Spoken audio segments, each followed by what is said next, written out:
Hello and welcome to episode 84 of One Man's Opinion, where I review professional theater across New York and Connecticut. Today I am reviewing Westport Country Playhouse's production of Straight White Men, written by Young Jean Lee and directed by Mark Lamos, running through June 5th. Straight White Men is a play that, upon repeat viewings, I've determined that it's an evolving work for me. I had certain notions about it when I saw it on Broadway in the summer of 2018, but now I think my perspective on it has shifted. 4 years is plenty of time to evolve as both a person and a critic. I think a lot of it has to do with my embracing the unknown about the show, which I either overlooked, ignored, or was annoyed by the first time I saw it, kind of a combination of all three. The play follows Jake the banker, played by Bill Army, Drew the writer, played by Nick Westrate, and Matt, the Harvard-educated socialist, played by Denver Milford, who works a temp job while living with their father Ed, played by Richard Kline. Jake and Drew are visiting Matt and Ed for Christmas, and when left to their own devices, act like children. They wrestle, play a board game their mother made up when they were children, dance poorly, and constantly mock and berate each other while resting comfortably in their father's home. But when Matt breaks down in the middle of dinner, the other three men are not sure how to react. They each have their own conclusion as to why Matt is behaving the way he is, but he is not offering any clear reason. Something I took more stock in this time was the board game they play called Privilege. I also thought more about the why for the other two characters in the show, both credited as person in charge, played by non-binary people of color, Akiko Akita and Ashton Muniz. Both of them set the stage for the show, maneuvering the four straight white male characters around the stage like dolls in a dollhouse between scenes. It's easy to write off the characters as unnecessary, but with them in charge of the show, it's notable that they are the storytellers here. Being that neither of them identify as straight white or male, they are playing out the roles as they see fit.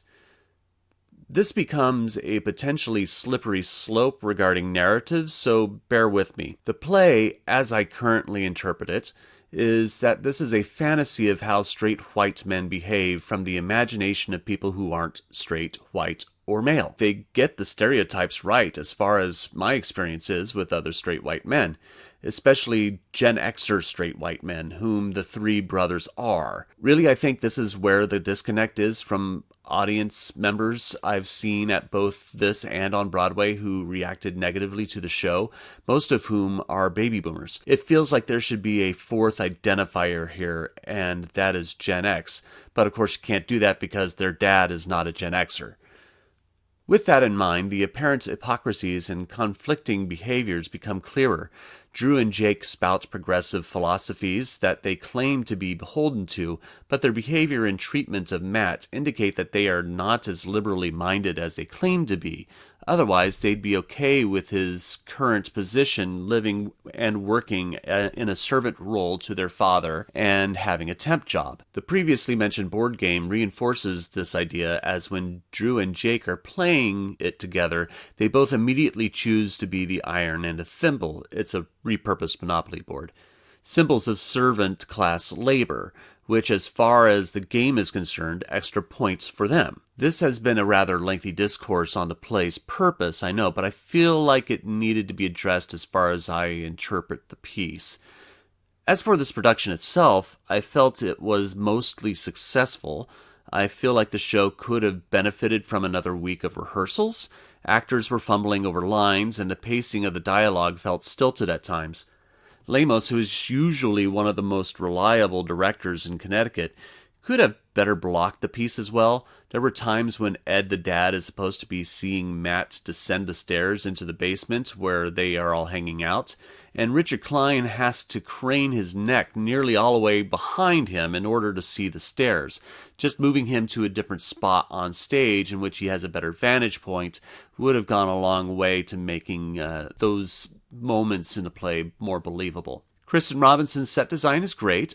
It feels like an aging basement modified den with the beaten up recliner and leather sofa.